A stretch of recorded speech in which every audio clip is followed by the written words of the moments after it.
Hello friends, welcome to Dhana Tamil cooking. நீங்கள் நம்ம சேனலில் என்ன பார்க்க போகிறோம்னா மரளிக்கிழங்கு வச்சு ஒரு போண்டா தான் செய்ய போகிறேன். நம்ம சப்ஸ்கிரைபர் ஒருத்தவங்க செஞ்சு பார்த்தேன், நல்லா இருந்துச்சு, நீங்களும் செஞ்சு பாருங்கம்மான்னு சொல்லியிருந்தாங்க. வாங்க அதே மாதிரி நம்மளும் செஞ்சு பார்த்துக்கலாம். நம்ம உருளைக்கிழங்கு போண்டாலாம் செய்வோம்ல, நல்லா மசாலா ஐட்டம்லாம் சேர்த்து செய்வோம். நல்லா வாசமாக சூப்பராக நல்லா இருக்கும், காரம் சாரமாக. அதே மாதிரி இதை மரளிக்கிழங்கு வச்சு செஞ்சுருவோம். இப்போ வாங்க வீடியோக்குள்ளே போயிடுவோம். நல்லா கழுவி சுத்தம் பண்ணி தான் நான் வச்சுருக்கிறேன். இதை இந்த மாதிரி கருப்பு கிழங்கா பார்த்து வாங்கிக்கோங்க. இதை இப்போ நம்ம போய் கட் பண்ணி தோலெல்லாம் உரிச்சிட்டு தண்ணிக்குள்ளே போட்டு தான் அவிச்சு எடுத்துக்குவோம். வாங்க இப்போ கட் பண்ணி எடுத்துகிட்டு வந்துடுறேன். கட் பண்ணிவிட்டு இந்த மாதிரி சின்ன சின்ன பீஸாக கட் பண்ணியிருக்கேன், அப்போ தான் சீக்கிரமாக வேகும். கட் பண்ணிவிட்டு நல்லா கழுவிட்டு தண்ணியில் போட்டு வச்சுருக்கேன். இதை இப்போ தண்ணியில் போட்டுடலாம், அவிச்சிடலாம். தண்ணி இந்த அளவுக்கு சூடாகிட்டு பார்த்தீங்கன்னா நல்லாவே கொதிக்குது. இந்த மாதிரி கொதிக்கிற தண்ணியில் நம்ம உரிச்சு வச்சுருக்க கிழங்க சேர்த்துக்கலாம். இந்த மாதிரி அடை தட்டி சாப்பிட கிழங்கு அடை, கிழங்கு தோசை, கிழங்கு வடை, கிழங்கு புட்டு, கிழங்கு களி எல்லாமே இந்த மரளிக்கிழங்குல செய்ய. எப்படி செஞ்சால் உங்களுக்கு பிடிக்கும்னு கமெண்டில் சொல்லுங்கள். எனக்கு இந்த மாதிரி ஐட்டங்களோட அவிச்சு சாப்பிட்டோம்னா ரொம்பவே சூப்பராக பிடிக்குங்க. அது அவிக்கிறது எப்படின்னு கேட்டிங்கன்னா, இந்த மாதிரி இட்லி பானையில் தண்ணியை வச்சு தண்ணிக்குள்ளே உப்பு போட்டுடணும். உப்பு போட்டுட்டு மேலே தட்டை வச்சிடணும். வச்சுட்டு தோலை எடுக்கக்கூடாது. தோலை எடுக்காமல் இட்லி பானை மேலே வச்சிடணும். கட் பண்ணி தட்டில் வச்சுட்டு நம்ம இட்லி ஊற்றியெல்லாம் வைக்கிறோம்னா அந்த மாதிரி வச்சு அவிச்சோம்னா அப்படியே கிழங்கு ரெண்டு ரெண்டாக விரிஞ்சு போயிருக்கும். எடுத்து சாப்பிட அவ்வளோ சூப்பராக இருக்குங்க. அந்த மாதிரி எனக்கு ரொம்பவே பிடிக்கும். உங்களுக்கெல்லாம் என்ன பிடிக்கும்னு கமெண்ட்ல சொல்லுங்கள். இப்போ இதுக்கு கொஞ்சமாக உப்பு சேர்த்துக்கலாம். மூடி வச்சு வேக விட்டு காமிக்கிறேன். கிழங்கு போண்டா செய்யறது மாவு அரைச்சிடலான்னு கிழங்கு வெந்துக்கிட்டு இருக்கு. உளுந்து கழுவி போட்டுட்டேன். இந்த உளுந்து இட்லி மாவு வந்து பஞ்சா இட்லி இருக்கணும்னா நீங்கள் என்ன செய்யணும்னா, அந்த உளுந்தை ஊற வச்சு, கருப்பு உளுந்து தான் இது, இந்த உளுந்தை ஊற வச்சு ஒரு அரை மணி நேரம் ஃப்ரிட்ஜுக்குள்ளே வச்சு எடுத்து அதை அரைச்சி பார்த்துட்டு அந்த இட்லியை சுட்டு சாப்பிட்டு பார்த்துட்டு எப்படி இருக்குது கமெண்ட் அதையும் சொல்லுங்கள்.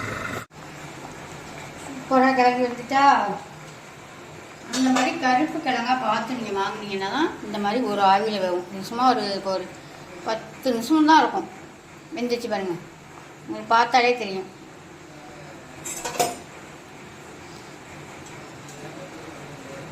நல்லா வெந்துச்சு, மாவு மாதிரி இருக்குது. இப்போ இதை எடுத்து நம்ம வடிகட்டிட்டு நான் உடச்சி காமிக்கிறேன் பாருங்கள், இந்த அளவுக்கு இது மாவு மாதிரி இருக்குது. இதை படுப்பு ஆஃப் பண்ணிவிட்டு எடுத்துக்குவோம். நல்லா வேக வச்சு எடுத்துகிட்டு வந்துட்டோம். இப்போ எந்த அளவுக்கு வெந்திருக்குன்னு பார்த்துடலாமா? பார்க்கையிலே உங்களுக்கு தெரியும் எப்படி இருக்குன்னு. பாருங்க எப்படி மாவு மாதிரி இருக்குது பார்த்தீங்களா?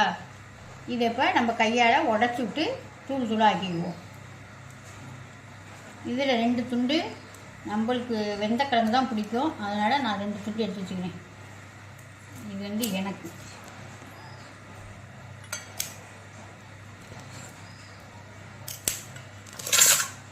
இப்போ இதை எடுத்து நம்ம இதுக்குள்ளே ஒரு இது மாதிரி வேர் இருக்கும், நரம்பு மாதிரி, அதெல்லாம் எடுத்துகிட்டு உடச்சி விட்டுக்கலாம்.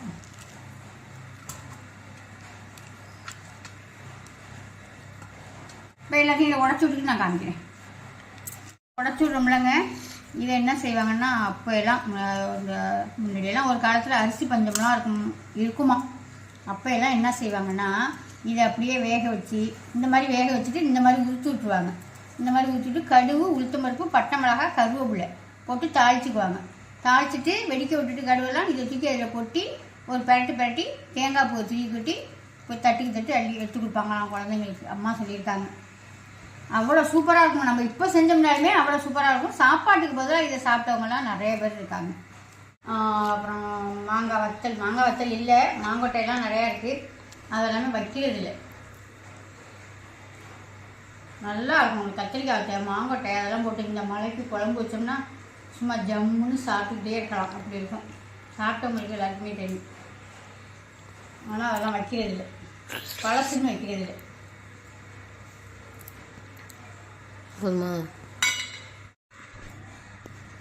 எல்லாத்தையும் நல்லா உடச்சி விட்டுட்டேன். ரொம்ப பவுடர் மாதிரிலாம் உடைக்க வேண்டியதில்லை. சாப்பிடையில கடிச்சு சாப்பிடையில நல்லா தான் இருக்கும். அதனால் இந்த மாதிரி உடச்சி எடுத்துக்கிட்டீங்கனாலே போதும். இப்போ இதுக்கு என்னென்ன ஜாமான்கள் சேர்க்குறது அப்படின்னு போய் நம்ம எல்லாத்தையும் கட் பண்ணி எடுத்துகிட்டு வந்துடலாமா? கட் பண்ணிவிட்டு நான் எண்ணெய் சட்டியில் போடையில் ஒன்றா காட்டுறேன். அரிஞ்சு எடுத்துகிட்டு வந்துட்டேன். இப்போ அரிஞ்சு எடுத்துகிட்டு கிழங்கையும் உடச்சி எடுத்துகிட்டு வந்துட்டேன். வந்து இப்போ அடுப்பு வச்சு எண்ணெய் சட்டியை வச்சு 2 ஸ்பூன் எண்ணெய் ஊற்றிருக்கேன். இப்போ என்னென்ன போடுறேன்னு ஒன்றா பார்க்கலாம். கொஞ்சோண்டு பட்டை, 2 இலையை கிள்ளி வச்சுருக்கேன், ஒரு ஸ்டார், கொஞ்சோண்டு சோம்பு நுணுக்கி வச்சுருக்கேன், 2 பூண்டு தட்டி வச்சுருக்கேன், ஒரு 2 கைப்பிடி அளவு சின்ன பெரிய வெங்காயம். ரொம்பலாம் வதக்க வேணாம், ஓரளவு வதங்கினா போதும். எண்ணெயில் வேவுறது தான் ஓரளவு வதங்கினா போதும்.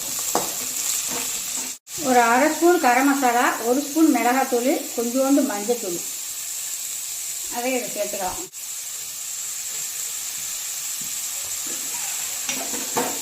அதையும் சேர்த்து நல்லா பச்சை ஆற போகிற அளவுக்கு நல்லா வதக்கி விட்டுருவோம்.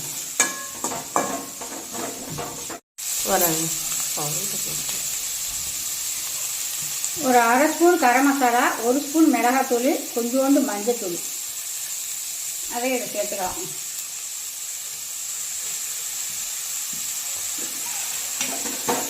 அதையும் சேர்த்து நல்லா பச்சை ஆற போகிற அளவுக்கு நல்லா வதக்கி விட்டுருவோம். பாதி தக்காளி, ஏன்னா உப்பு போட்டுக்குவோம். ஏற்கனவே நம்ம கிழங்குல வேற போட்டு வேக வச்சுருக்கோம். இப்போ கொஞ்சமாக சேர்த்துக்கலாம். இப்போ கொஞ்சோண்டு கருவேப்பிலை, கொத்தமல்லி, புதினா இந்த அளவுக்கு வதங்கினா போதும். இப்போ நம்ம கிழங்கு அவிச்சிட்டு உடச்சி விட்டு வச்சுருக்கோமா, அதை சேர்த்துடலாம்.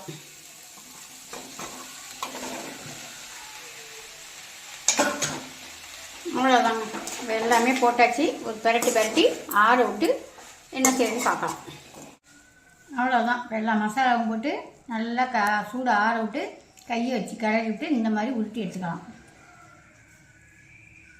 இந்த மாதிரி சின்ன சின்ன உருண்டையாக உருட்டி எடுத்துக்கிட்டு அப்புறம் நான் எண்ணெயில் போடையில் எப்படி போடுறேன்னு அப்புறம் பார்ப்போம். இப்போ எல்லாத்தையும் உருட்டி எடுத்துகிட்டு போயிடுவோம். எல்லாத்தையும் இந்த மாதிரி உருட்டி எடுத்துக்கிட்டேன்னா இது இப்போ எண்ணெயில் எப்படி போடணும்னா, நம்ம சுழியம்லாம் போடுவோம்லங்க, மைதா மாவு கரைச்சி அதில் நினச்சி போடுவோம்ல, அந்த மாதிரி தான் இப்போ இதையும் போடணும். இப்போ வாங்க இதுக்கு போய் மாவு ரெடி பண்ணிடலாம். இதுக்கு வந்து ஒரு 50 கிராம்கிட்ட கடல மாவு எடுத்துருக்கேன். அதை சேர்த்துக்கலாம் ஒரு பாத்திரத்தில். ஒரு 2 ஸ்பூனுக்கிட்ட மைதா மாவு, கொஞ்சமாக நம்ம காரத்துக்கு நம்ம மிளகாத்தூள் முன்னாடியே சேர்த்துருக்கோம், கொஞ்சோண்டு இருக்குது, ஒரு 1/2 ஸ்பூனுக்கிட்ட. இட்லி மாவு எடுத்து வச்சுருக்கேன், இதில் கொஞ்சமாக எடுத்து போட்டுக்கலாம். ஒரு 3 ஸ்பூனுக்கிட்ட இட்லி மாவு சேர்த்துருக்கேன். அவ்வளோதான், கொஞ்சம் தண்ணி ஊற்றி தேவையான உப்பு போட்டுக்கோங்க. அதுக்கு உப்பு நம்ம அதில் எல்லாத்துலேயுமே சேர்த்துட்டோம். இந்த மாவு இந்த கரைக்கிறோம்ல, இந்த மாவுக்கு மட்டும்தான். இந்த தண்ணியை ஊற்றி நல்லா கரைச்சிக்கலாம். இந்த அளவுக்கு நான் கரைச்சி வச்சுக்கிட்டேன். நம்ம ரெடி பண்ணி வச்சுருக்கோமா கிழங்கு உருண்டை, இதை தூக்கி இதில் போட்டுக்கலாம். எடுத்து இதை மூடிட்டு மாவை நல்லா பெரட்டி விட்டு எண்ணெயில் சூடான எண்ணெயில் போட்டுக்க வேண்டியதான். எண்ணெயை நல்லா சூடாகிட்டு போட்டு எல்லாத்தையும் எடுத்துடலாம். எல்லாம் 2 பக்கம் பெரட்டி விட்டு எடுத்துக்கலாம். அவ்வளோ அருமையாக இருக்கும். நீங்கள் இதே மாதிரி ஒரு வாட்டி ட்ரை பண்ணி பார்த்துட்டு இந்த கிழங்கு கிடைக்கையிலே செஞ்சு சாப்பிட்டு பாருங்கள். நல்ல மாவு சேர்த்து மல்லிக்கிழங்கெல்லாம் நிறையா சேர்த்துக்கலாம். உங்களுக்கு எப்போ பார்த்தாலும் கிடைக்காதுல்ல, இது இந்த 2 மாதம் தான் கிடைக்கும். அவ்வளோதான். உள்ளே உள்ள மசாலா எல்லாமே நம்மளுக்கு எல்லாம் வெந்தது தான். அதனால் மேலே அந்த கடல மாவு மைதா மாவு சேர்த்தோமா, அது நல்லா வெந்ததுக்கு முன்னாடி நம்ம எடுத்துக்கலாம். சூப்பராக இருக்கா? நல்லா மழை பெஞ்சிக்கிட்டு இருக்கிறதுக்கும் சாப்பிட்டோம்னா அவ்வளோ அருமையாக இருக்கும். இப்போ எல்லாத்தையும் போட்டு எடுத்துகிட்டு காமிக்கிறேன். போண்டா சூப்பராக ரெடி ஆகிடுச்சு. நல்லா மேலே நல்லா போகிறேன்னு உள்ளுக்குள்ள நல்லா சாப்பிட்டா அருமையாகவே ரெடி ஆகிடுச்சு. இங்கே எல்லாருக்குமே போண்டா. நமக்கு வந்து மல்லிக்கிழங்கு வேக வச்சு எடுத்து வச்சுருக்கேன். நல்லா மாவு மாதிரி இருக்குங்க, அருமையாக இருக்கும். இது சாப்பிட்றதுக்கு ரொம்ப பிடிக்கும்னு இதில் 2 துண்டு எடுத்து வச்சுக்கிட்டேன். இது யாருக்கெல்லாம் பிடிக்கும்னு கமெண்டில் சொல்லுங்கள். இந்த போண்டா பிச்சு பார்த்துடலாமா? சூப்பராக இருக்குங்க சாப்பிட்றதுக்கு. நிறைய பேர் செஞ்சு சாப்பிட்டுப்பீங்க. சாப்பிடாத நீங்கள் இந்த மாதிரி செஞ்சு சாப்பிடாதீங்க. செஞ்சு பார்த்துட்டு எப்படி இருக்குன்னு கமெண்டில் சொல்லுங்கள். அவ்வளோதாங்க. இந்த வீடியோ பிடிச்சிருந்தா ஒரு லைக் பண்ணுங்கள், ஃப்ரெண்டுக்கெல்லாம் ஷேர் பண்ணுங்கள், மறந்துடாமல் ஒரு சப்ஸ்கிரைப் பண்ணுங்கள். அடுத்த வீடியோவில் பார்ப்போம். பா.